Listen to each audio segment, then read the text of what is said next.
มแล้วทั้งหมดเตรียมตัวกราบพระทำวัดเย็นครับทั้งหมดกราบพระพร้อมกันครับกราบกราบกราบกราบบารมีธรรมพ่อแม่ครูบาอาจารย์ครับทั้งหมดกล่าวคำบูชาพระรัตนตรัยพร้อมกันนะครับอิมินาสการเนะพุทธังอภิปูชยามะอิมินาสการนะธัมมังอภิปูชยามะอิมินาสการนะสังฆังอภิปูชยามะอะระหังสัมมาสัมพุทโธภควาพุทธังภวันตังอภิวาเทมิสวากขาโตภควตาธัมโมธัมมังนามัสสามิ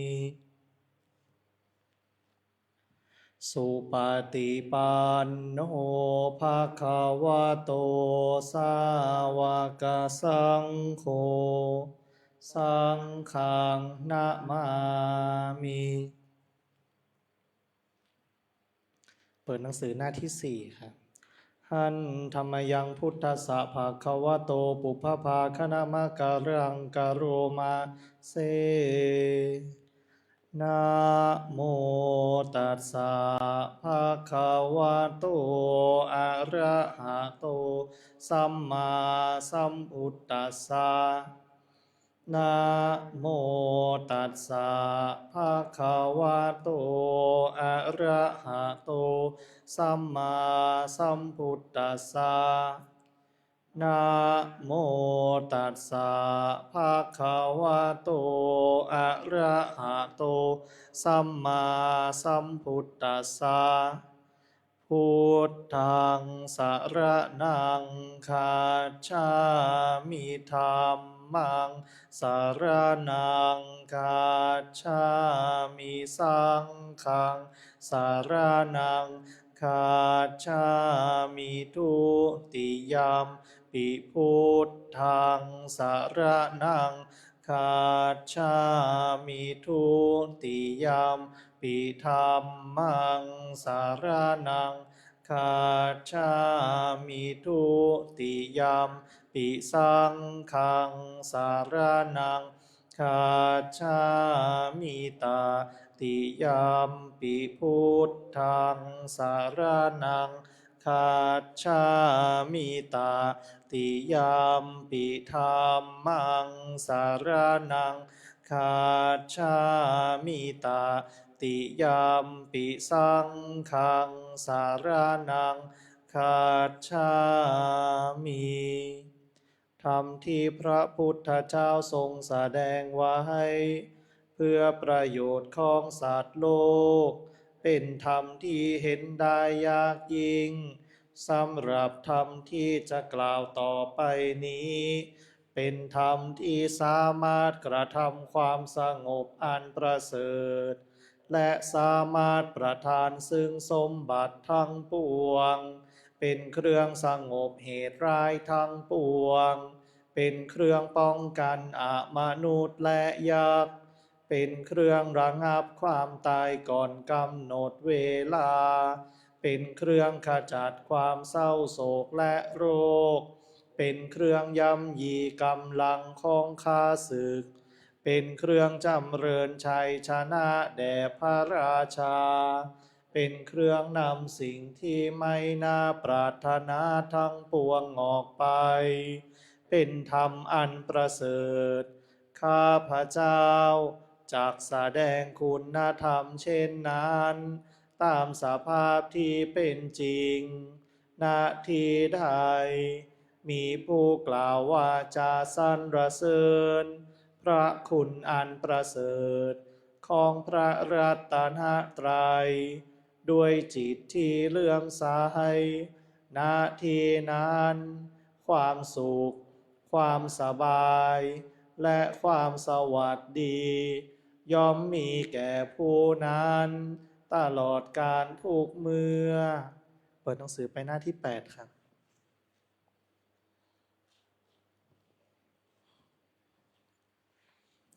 หันธรรมยังปฏิจจสมุปบาทธัมเมสุอิทัปปัจจยตาที่ธรรมปะทังพนามาเสอิทัภิกขเวอริยสาวโกปฏิจจสมุปบาทันเยวะสาธุกังโยนิโสมนสิกโรติภิกษุทางหลายอริยสาวกในธรรมวินัยนี้ย่อมกระทำไว้ในใจโดยแยบคายเป็นอย่างดีซึ่งปฏิจจสมุปบาทนั้นเทียวดังนี้ว่าอิมัตสมิงสติอิตังโหติเมื่อสิ่งนี้มีสิ่งนี้ย่อมมีอิมัตสุปาทาอิทังอุปัชชติเพราะความเกิดขึ้นแห่งสิ่งนี้สิ่งนี้จึงเกิดขึ้นอิมัตสมิงอสติอิตังนะโหติเมื่อสิ่งนี้ไม่มีสิ่งนี้ย่อมไม่มีอิมัตสนิโรธาอิทังนิรุชชาติเพราะความดับไปแห่งสิ่งนี้สิ่งนี้จึงดับไปยะทิทังได้แก่สิ่งเหล่านี้คืออวิชชาปัจจยาสังขาราเพราะมีอวิชชาเป็นปัจจัยจึงมีสังขารทั้งหลายสังขาราปัจจยาวิญญาณังเพราะมีสังขารเป็นปัจจัยจึงมีวิญญาณวิญญาณปัจจยานามรูปังเพราะมีวิญญาณเป็นปัจจัยจึงมีนามรูปนามรูปปัจจยาสลายตนังเพราะมีนามรูปเป็นปัจจัยจึงมีสลายตนะสลายตนะปัจจยาภัสโสเพราะมีสลายตนะเป็นปัจจัยจึงมีผัสสะผัสสะปัจจยาเวทนาเพราะมีผัสสะเป็นปัจจัยจึงมีเวทนาเวทนาปัจจยาตัณหาเพราะมีเวทนาเป็นปัจจัยจึงมีตัณหาตัณหาปัจจยาอุปาทานังเพราะมีตัณหาเป็นปัจจัยจึงมีอุปาทานอุปาทานาปัจจยาภโวเพราะมีอุปาทานเป็นปัจจัยจึงมีภพภาวะปัจจยาชาติเพราะมีภพเป็นปัจจัยจึงมีชาติชาติปัจจยาชรามรณังโสกะปริเทวะทุกขโทมนัสสุปายาสาสัมภวันติเพราะมีชาติเป็นปัจจัยชรามรณะโสกะปริเทวะทุกขโทมนัสอุปายาสะทางหลายจึงเกิดขึ้นครบถ้วนเอวะเมตัสสะเกวลัสสะทุกขขันธัสสะสมุทัยโยโหติความเกิดขึ้นพร้อมแห่งกองทุกข์ทั้งสิ้นนี้ย่อมมีด้วยอาการอย่างนี้อวิชชายตะเววะอเสสะวิราคะนิโรธาสังขาระนิโรโธ เพราะความจางคลายดับไปโดยไม่เหลือแห่งอวิชชานั้นเทียว จึงมีความดับแห่งสังขารสังขาระนิโรธาวิญญาณนิโรโธเพราะมีความดับแห่งสังขารจึงมีความดับแห่งวิญญาณวิญญาณนิโรธานามรูปะนิโรโธเพราะมีความดับแห่งวิญญาณจึงมีความดับแห่งนามรูปนามรูปะนิโรธาสลายตนะนิโรโธเพราะมีความดับแห่งนามรูปจึงมีความดับแห่งสลายตนะสลายตนะนิโรธาผัสสะนิโรโธเพราะมีความดับแห่งสลายตนะจึงมีความดับแห่งผัสสะผัสสะนิโรธาเวทนานิโรโธเพราะมีความดับแห่งผัสสะจึงมีความดับแห่งเวทนาเวทนานิโรธาตัณหานิโรโธเพราะมีความดับแห่งเวทนาจึงมีความดับแห่งตัณหาตัณหานิโรธาอุปาทานะนิโรโธเพราะมีความดับแห่งตัณหาจึงมีความดับแห่งอุปาทานอุปาทานะนิโรธาภาวะนิโรโธเพราะมีความดับแห่งอุปาทานจึงมีความดับแห่งภพภาวะนิโรธาชาตินิโรโธเพราะมีความดับแห่งภพจึงมีความดับแห่งชาติชาตินิโรธาชรามรณังโสกะปริเทวะทุกขะโทมนัสสุปายาสานิรุชชันติเพราะมีความดับแห่งชาตินั่นแลชรามรณะโสกะปริเทวะทุกขะโทมนัสอุปายาสะทางหลายจึงดับสิ้นเอวะเมตัสสะเกวลัสสะทุกขคันทัสสะนิโรโธโหติติความดับลงแห่งกองทุกข์ทั้งสิ้นนี้ย่อมมีด้วยอาการอย่างนี้ดังนี้เปิดหนังสือไปที่หน้า47ครับหันธรรมยังมหาสติปทานะธรรมปทังพนามาเสดูกะระภิกษุทั้งหลายภิกษุพิจารณาเห็นเวทนาในเวทนาอยู่อย่างไรเล่าภิกษุในธรรมวินัยนี้เสวยสุขเวทนาอยู่ก็รู้ชัดว่าเราเสวยสุขเวทนา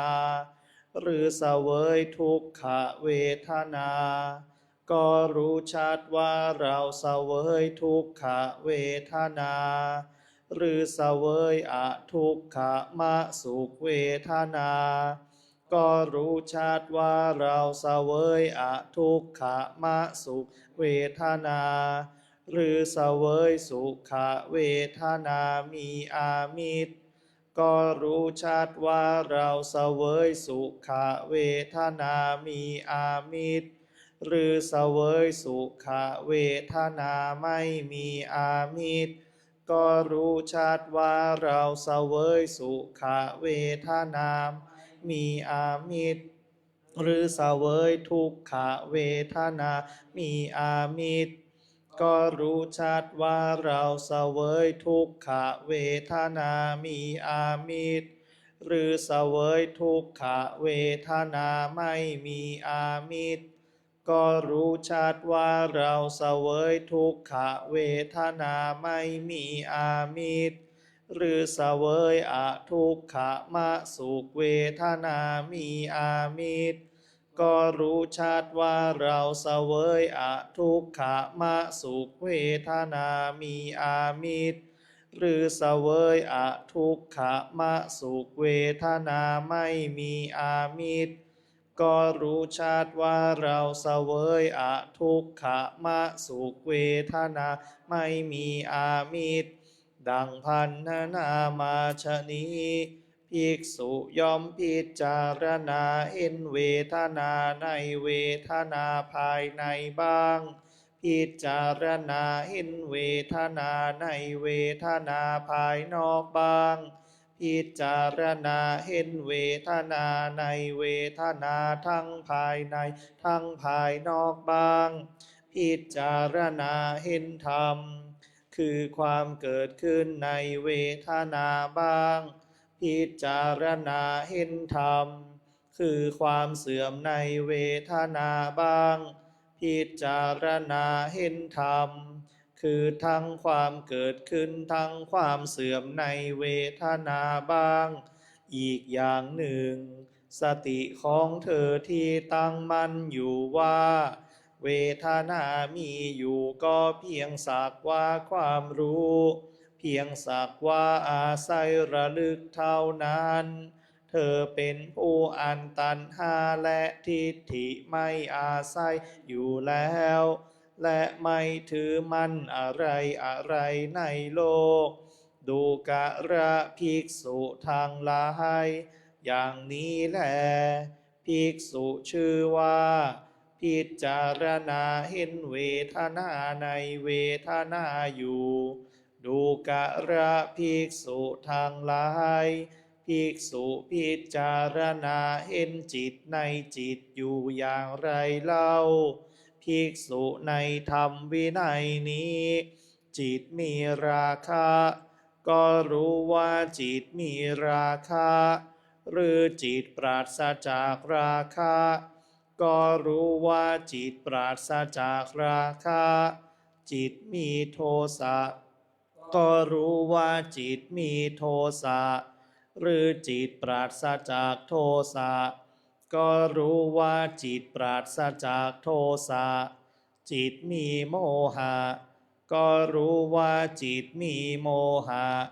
หรือจิตปราศจากโมหะก็รู้ว่าจิตปราศจากโมหะจิตหดหู่ก็รู้ว่าจิตหดหู่จิตฟุ้งซ่านก็รู้ว่าจิตฟุ้งซ่านจิตเป็นมหรคตก็รู้ว่าจิตเป็นมหรคตหรือจิตไม่เป็นมหรคตก็รู้ว่าจิตไม่เป็นมหรคตจิตมีจิตอื่นยิ่งกว่าก็รู้ว่าจิตมีจิตอื่นยิ่งกว่าหรือจิตไม่มีจิตอื่นยิ่งกว่าก็รู้ว่าจิตไม่มีจิตอื่นยิ่งกว่าจิตเป็นสมาธิก็รู้ว่าจิตเป็นสมาธิหรือจิตไม่เป็นสมาธิก็รู้ว่าจิตไม่เป็นสมาธิจิตหลุดพ้นก็รู้ว่าจิตหลุดพ้นหรือจิตไม่หลุดพ้นก็รู้ว่าจิตไม่หลุดพ้นดังพันนามาชนี้ภิกษุย่อมพิจารณาเห็นจิตในจิตภายในบ้างพิจารณาเห็นจิตในจิตภายนอกบ้างพิจารณาเห็นจิตในจิตทั้งภายในทั้งภายนอกบ้างพิจารณาเห็นธรรมคือความเกิดขึ้นในจิตบ้างพิจารณาเห็นธรรมคือความเสื่อมในจิตบ้างพิจารณาเห็นธรรมคือทั้งความเกิดขึ้นทั้งความเสื่อมในจิตบ้างย่อมอยู่อีกอย่างหนึ่งสติของเธอที่ตั้งมั่นอยู่ว่าจิตมีอยู่ก็เพียงสักว่าความรู้เพียงสักว่าอาศัยระลึกเท่านั้นเธอเป็นผู้อันตัณหาและทิฏฐิไม่อาศัยอยู่แล้วและไม่ถือมั่นอะไรอะไรในโลกดูกะระภิกษุทั้งหลาย อย่างนี้แลภิกษุชื่อว่าพิจารณาเห็นจิตในจิตอยู่ เปิดหนังสือหน้า89ครับชหายันโตโพธิยามุนเลสากายานังนันติวัตตาโนเอวังตวังวิจัยโยโหชายาสุจายามังคาเลอาปาราจิตตาปัลลังเกสีปัทธาวิโปคาเรอาภิเสเกสัพพะพุทธานังอาคัปปัตโตปะโมทสุนักขตังสุมังคาลังสุปาพาตังสุโหติตังสุขาโนสุมุโหโตจะสุยิทังพระมาจาริสุปาทักขีนังกายกัมมังวาจากัมปาทักขีนังปาทักขีนังมโนกรรมปะนิทิเตปาทักขีนาปาทักขีนานิกาตวานลาพันตัดเถปะทักขีเนสุขโคพุทธานอุปาโทสุขาสัทธรรมเตสานาสุขาสังคัสสะสามัคสามัคคานังตาโปสุขโคคติเศธโธจะเนตัสสามิงเยโคตาปติชายโนวิชชาจานาสัมปันโนโสเศธโธเทวามนุษย์เศรษฐิวาตาปติรติมาภาติจันทิมาสันนัทโทคาติตาปติชายิตาปติพระมโนอัฏฐสัพพะมโหรัตตังพุทโธเตชะสาอะโรขยาปารามาลาภาสันตุติปารามังทานังวิสาสาปะระมายาตินิพพานังปะระมังสุขังลำดับต่อไปให้เราอธิษฐานรับพระกรรมฐานพร้อมกันครับอิมังกัมมัฏฐานังอธิษฐามิอิมังภาวนานังอธิษฐามิให้เราได้นั่งขัดสมาธิคู่บัลลังก์ตั้งกายตรงดำรงสติไว้เฉพาะหน้ามีสติรู้ลมหายใจออกมีสติรู้ลมหายใจเข้ามีสติรู้กายรู้ใจตามความเป็นจริงนะกายอยู่ยังไงเกิดอะไรขึ้นบ้างกับกายก็ให้รู้ตามความเป็นจริงอย่างนั้นนะไม่ได้ให้ปฏิเสธนะไม่รับเข้าแต่ไม่ส่งออกไม่ผลักไสนะมีจิตเป็นกลางเป็นผู้รู้ผู้ดูเฉยๆในขณะที่เรานั่งสมาธิภาวนาทำความรู้สึกตัวไปด้วยในขณะที่หายใจเข้าก็ทำความรู้สึกตัวว่ากำลังหายใจเข้าในขณะที่หายใจออกก็ทำความรู้สึกตัวว่ากำลังหายใจออกนะดูสิ่งที่เกิดขึ้นตามความเป็นจริงนะดูสิ่งที่เกิดขึ้นตามความเป็นจริง